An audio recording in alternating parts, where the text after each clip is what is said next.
been making music ever since the crack boom. Country rap tunes. Coming down. Country rap tunes. Gotta have guitars and a lot of backbone. Come to the South once, I bet you'll be back soon. Coming down. Country rap tunes. Coming down. Country rap tunes.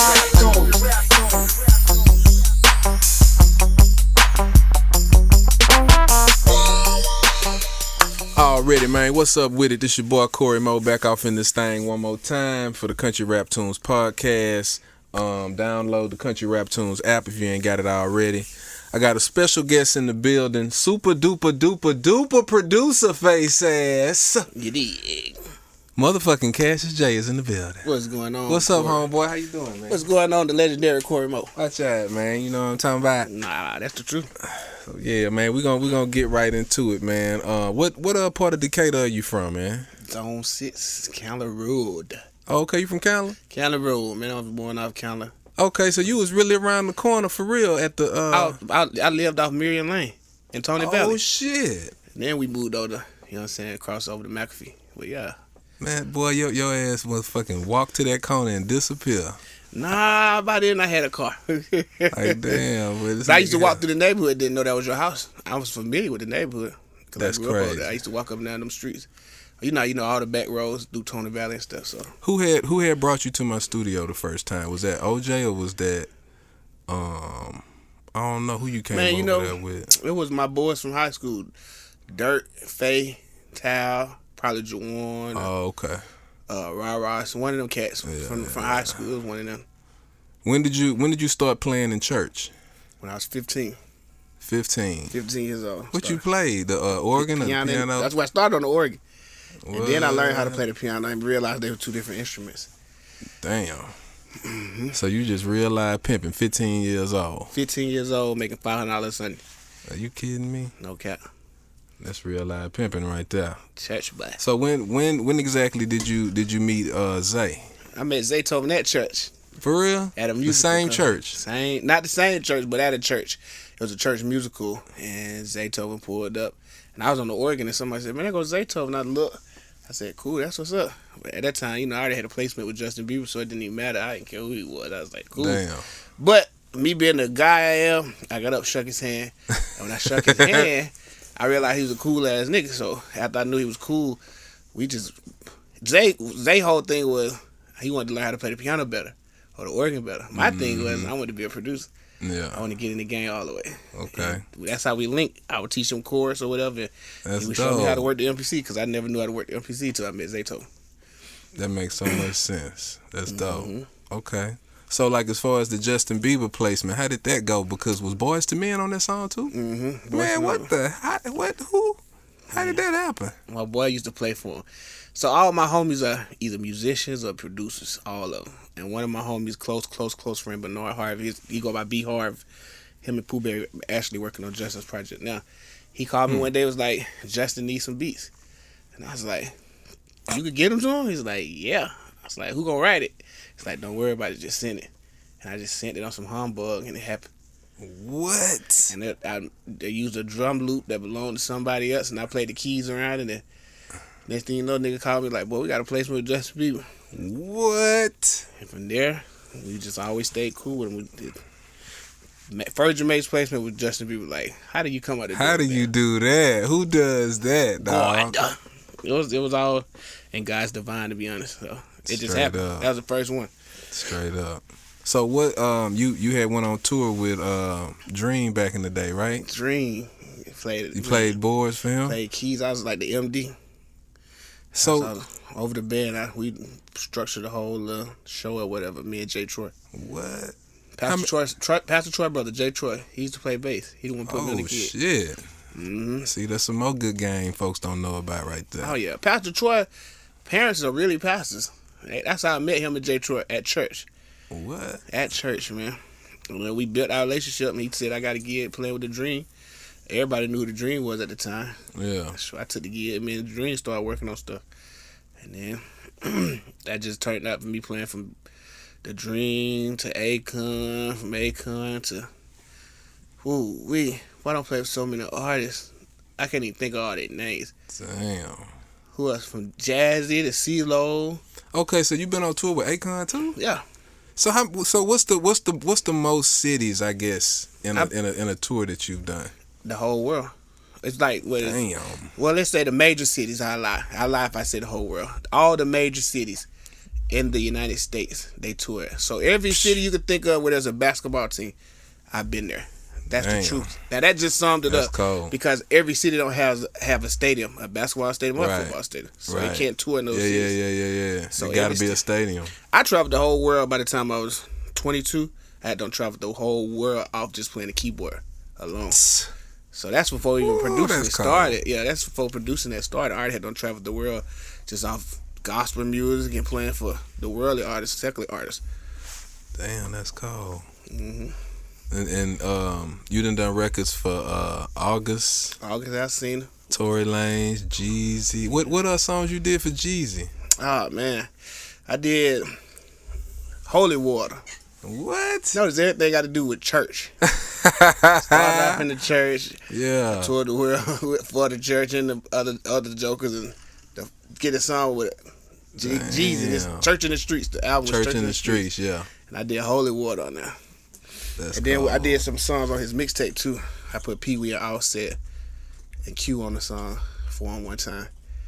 Yeah, Jeezy, my boy. We got an album on the way right now. We working on special edition. That's what's up, man. Who else I work with? What else? Migos. What you did with Migos? Ooh, all good. Ooh, man, I did every song. There's so many songs. Kanye.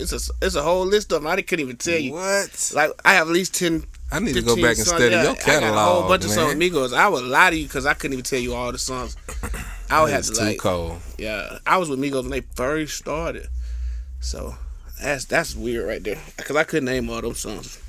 Damn. So what do you primarily work with? I'm pretty sure some of the viewers and the producers and people, you know what I mean, when they see you on here, I know they want to know what you I'm a Logic head, man. I started off with the MPC, but I strayed away from it because I started with my first program I ever used was Logic, and I learned Logic from top to bottom. And from that, it just went from turned up. Yeah, and I don't switch. And Nitty Beats taught me this: if it ain't broke, why fix it? So I never switched up. It didn't make sense to kind of switch up. So Logic is all I use, and all the special plugins that they use, I use. Straight up. That's cold. So I want to tell the people. I want to give them a little idea of what we was talking about the other night to teach the kids over here. You know what I mean? As far as doing the piano lessons, the engineering, the workshops. That's what we're gonna do. Yeah, man. And we need it. You know what I'm idea. saying? That's what we about to do this year. Yeah. We about to do the teaching. We be letting y'all know it's about to happen. It's definitely about to happen. That ain't. I already put it in the universe, so they got to prosper. So we're gonna do the teaching. You gonna do your thing, which is engineering and producing. And I'm gonna do my thing, which is producing and teaching them how to play music, man. Pianos, Straight up. you know, organs, just music. I'm gonna bring some bass guitars and all that stuff. Just teach the kids music, so it could be some real producers out there. Not saying the producers we got ain't real, just some real authentic old school producers that we gotta bring it. If we don't teach them, they'll never know. So everybody that end up growing up just sampling other people's shit and then putting a beat around it. Right. That ain't cool. Yeah. Because it's so much in us as a person, as a human being. There's so much in us. Our mind don't never stop. Yeah. Your brain don't never stop taking the information. So it's so much we could teach kids. Straight up. So like as far as tell me a couple of crazy studio sessions. Like what's some of the I guess the most memorable or something crazy that happened that stand out, something that you'll never forget as far as something that happened in the studio with you. Me just being always positive. I skip all the negative shit I don't see. Just to some good shit. Just me being with Thug and Pee Wee and Lil Duke when we first started, and just watching Gucci and Zaytoven record. And C-Note and C4, all us being the same. Scooter, Migos, all us being the same studio. And we would repeat what we had done seen them did. Yeah. So we would stay in the studio 2-3 days. Well, it might took us. Gucci probably knock out a song. Him and Zay might knock out 14 songs in one day. We'll stay in the studio to make 14, 15 songs. And then we caught on to it when we started doing the same thing. We repeated what we had learned. I started making beats faster. Them boys started rapping faster. So we would have a whole work catalog. I hate that I didn't know what I knew now. I'd been putting out mixtapes a long time ago. But you know, when you don't have the knowledge and you're afraid, you don't do it. But you know, now we doing it. But the most experiencing thing and most special thing that I ever seen was just me being in the studio. Me, Thug, Pee Wee, all of us just been in the studio 2-3 days straight without even knowing we there. Damn. We just caught up on the hype of just music. Yeah, that boy Pee Wee done came a long way too. Oh yeah, I love Pee Wee. Shout out to Long Way, Long Way. Yeah, what up, Long Way? Long Way Sinatra 2 on the way. You know what I'm talking about? Yeah, I could dig that. Okay, like let's switch up a little bit. So, how many kids do you got? You know what I'm saying? I like to give a shout out to all of the good fathers, man. You know what I mean? Because it's not that many. Man, you know what I mean? You know, I have 4 kids. I got a gospel album out with my kids, the 3 girls. It's called The Cross Sisters. It's on iTunes. You can Google it. What? It's them singing when they was younger, and I just didn't never put it out. And then by the time I'm trying to put it out, they was older, so they don't even sound the same. But they look like Charlie Brown cartoon characters. You got to show it to you. And they names, you know, I named the album The Cross Sisters because I'm akin to That's your last name, right? Yeah, last name is Cross. And I'm akin to the Pace sisters and the Clark sisters and all that. So what? Yeah, so I figured I'd name my kids the Cross Sisters album.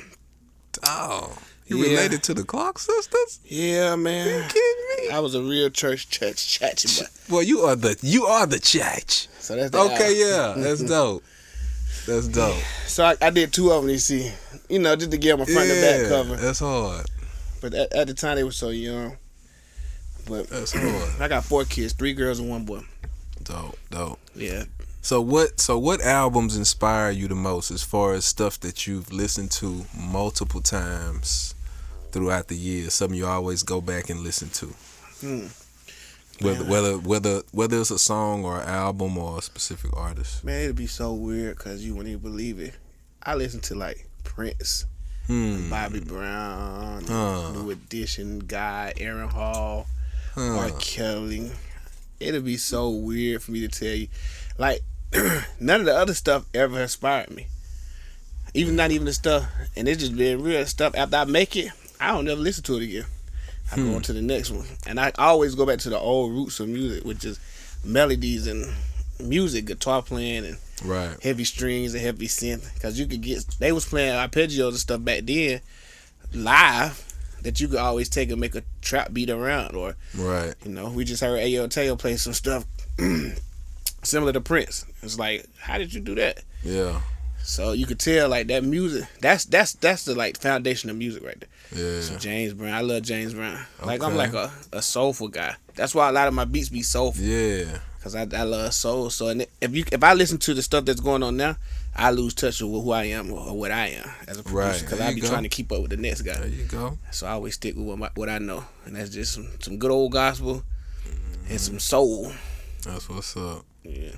That's what's up. So who is your top, I guess, ATL artists that you've worked with, as far as I don't know, I guess as far as record sales, or you know, like your biggest Atlanta record. You know what I'm saying? I know your biggest is probably the Justin Bieber, but right.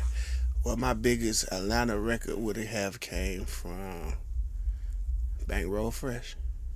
What song is that? Ballin' Like a Hot Boy. Oh shit. Well, I don't even know all these records you done produced. Boy, you done produced everything. That was my first street record. And that record what got me with Jeezy, believe it or not. Because Jeezy liked the Bankroll sound. And Bankroll, we always used to be with D Rich. And D Rich used to help Shawty Red make beats, which was with Jeezy people. So yeah, Bank wanted that Jeezy sound. Yeah. But I was with the street when he was with Zaytoven, so we ain't had that sound. We had our Gucci Man sound. That, you know, our drum was real Gucci Man sounding. So that was my first. That would be my first biggest record for real. That, because you can't say my first biggest record was Migos record, Drip or something like that, because that was at the end at my, you know, that was not at the end, but excuse me, in the middle of my career. Right. My first big street record was Bankroll Fresh, so that always had to be that. That's what got me to Drip and all the other stuff that I done did with all these other artists, Thug and that's cool. Pee Wee. Yeah. And the stuff you got coming up, I seen you in the lab recently with Tory Lanez. Yeah, man. Shout out to Tory. I don't help Tory on a couple of projects he don't put out, so he just came with an idea. Well, I give you a project, just all you. I just want that but bangers. And the thing was, I give you a project, Cash, you take it and put all kind of Atlanta artists on it and bring it back. So, I ain't built my nuts up yet to go play in the streets again like I used to when I was 15. But it's getting there because it's my own Tory Lanez album. And the thing is, when I say streets, when I go play with the streets, I'm gonna go find the new kids like Key, Got It, all the young Euro Got It, all the new kids. I'm gonna go grab them, and it's just a different. Turn. We talked about this the other day. It's a different. These kids are a different breed, so I got to be prepared mentally to just go in there and deal with that because it's different than how it was when we was in the studios. But I'm gonna make sure it happen. And then I got a new album coming out. I just did the whole Long Money album with Long Way of Money, man. So now me and Pee Wee about to put out another project, which is Long Way Sinatra. So man, I need to get on one of these projects, man. Yeah, well, I got one special for you. Because we finna have cooking. one in-house project, and I'm gonna go ahead and put it out there. Me, Jeezy, and Jazzy just talked about it today. Me and Jeezy already had talked about it. What? We already had it in Stones. I can show you the text message, but he brought it up to Jeezy. That boy He brought it up to Jazz, and Jazz was like, Cassius be in the studio all the time, and now it has turned into the Trap Jazz, Jeezy, and the Trap Jazz album. We already talked about it, but now it's set in stone. So now the Trap Jazz album coming with Jeezy goodness. and Cassius and Jazzy and the band. Oh my goodness. It's gonna be like the Roots and what was it? What the Roots did? Black Sheep or something dark something. They did a whole album with an artist before they got with who they was with, Jimmy Fallon. Talking about Black Thought. Black Thoughts. Yeah. That's what we finna do. Okay. Black Thoughts. That was them with the Roots. Yeah. The Roots. We about to do that. And we're gonna get some crazy artists. Maxwell. We're gonna get the big dog. Ain't no little babies playing on this one. This is like Jill Scott, Erykah Badu. There you go. Back and get Andre. Badu. Yeah, we're going to grab those people and bring them to our world. So we're gonna have jazz musicians listen to trap music now. We're gonna have trap musicians listen to jazz. And if you think about it, all the artists I'm going to grab at this age, they listen to jazz music because at this age, they ain't caring about what they doing now. Right. They 40s and 50s years old. 40s and 50s. So it just makes sense at this time. Man, for real. And it always happened when a big man said it happened. So it just makes more sense. It's just crazy. We already had the conversations about it. That's what's up. We brushed it out. Timing is everything, dog. Hey, and I didn't even have to say nothing. I was telling Jazz it's weird because I didn't even have to say nothing. But the fact that he brought it up to you. He's serious about it. Yeah. Because I just stopped worried about it. He mentioned it a little while ago when we was working on the beat upstairs. He was like, man, that's perfect for Jeezy. I'm like, Jeezy? Yeah. Oh, shit, so now. That's you said we're going to you want to get on some projects. I promise you, that's one of the ones I know you finna be on. Besides, and then Tory, of course, Tory's still open, so I'm still trying to make that happen too. But I know for fact that's going to happen. It's going down. We understand my brother now. So yeah, man, you definitely one of the real ones, man. Well, I ain't gonna hold you too long. I know you're a busy guy. You probably finna go fly across the planet somewhere. You know it. You know what I mean? L.A. tomorrow, baby. See what I'm talking about? Yes, sir. I'm gonna miss y'all too, but. What's up? Okay, so shit, you got any shout outs? Shout out to Show Enough Digital Media. Shout out to Cory Mo. Man, Cory welcome into his house with his family. So he always gonna be my favorite guy, man. Country tunes. You know what I'm talking about? Shout out to country tunes. I mean, I grew up listening to Cory, didn't even know he stayed right on the other side of the street. Damn. That was crazy. But see, I never been the one could show like excitement. If I would have been able to show you the excitement, you probably wouldn't have liked me. Like, man, this nigga lame right here. So I always kept it real. Like, what up, Cory? What up, Cash? What up, Cory? Just kept it real. But the best thing about you, man, I love was your spirit was humble. I used to come to your house and make them beats. Yo, and man. You used to just watch. I make them so quick. And you used to just watch. Like, man, when I saw you, dog, because I ain't used to that. Like, I had just moved to Atlanta, so I wasn't really used to working with a lot of Atlanta artists or producers yet. The only person I really worked with was Greg Street, and I did the little thing. He had an open mic at Club Crucial. And you know what I mean? Like, I didn't really know too many people. But, man, when you came in that motherfucker that one day, and put that keyboard in your lap. You was so uncomfortable. You was very uncomfortable, dog. You was doing some shit like this, playing on the. And I say, bro, are you okay, man? You want a table? You want to put? Nah, I'm good. And I say, man, are you sure? I can help you. Right. Nah, I'm straight.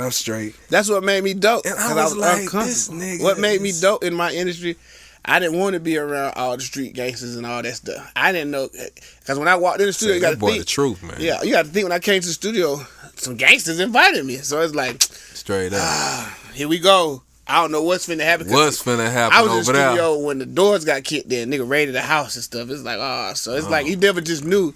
So I was just really just like, let me just get this over with. Yeah, and get the hell on. And that's what made me get so many placements, because I would go work with so many artists in one day. I would make so many beats in one day that I just have Bankroll, Day, hold up, Cool America, Young Lil Don. I just have so many of the new artists that right after the song got the song on the radio, and it was like, dang. And then it started getting to Jacquees and Migos and Cardi B. It just started getting to the Future. It started Thug. It started getting to the bigger names. It was like, oh shit, I'm on there. Damn. And I still didn't pay attention to it till I'm to this point now, where it's like I'm in a rebuilding stage, because we all as producers, I'm gonna say this for the young producers, you have your run, then you get to that 5-year mark where it's like, all right, now I gotta restart or recreate or go to this next level where God's about to take me to. Right. It's like, nigga, I can't play in the streets with the 20-year-olds no more, because I'm 30. Right.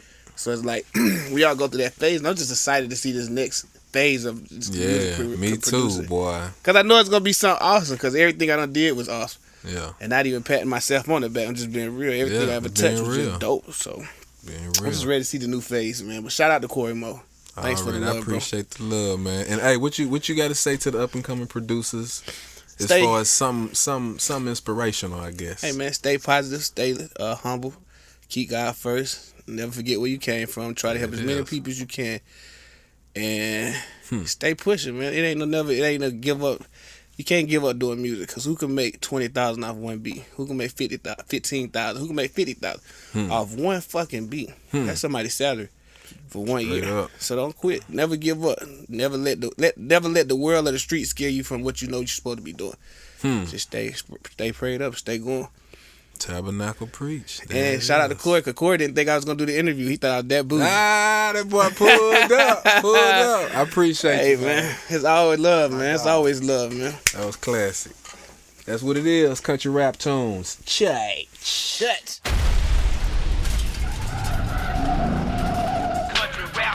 Know what I'm talking about? Country rap tunes, nigga. Gangster music, bitch.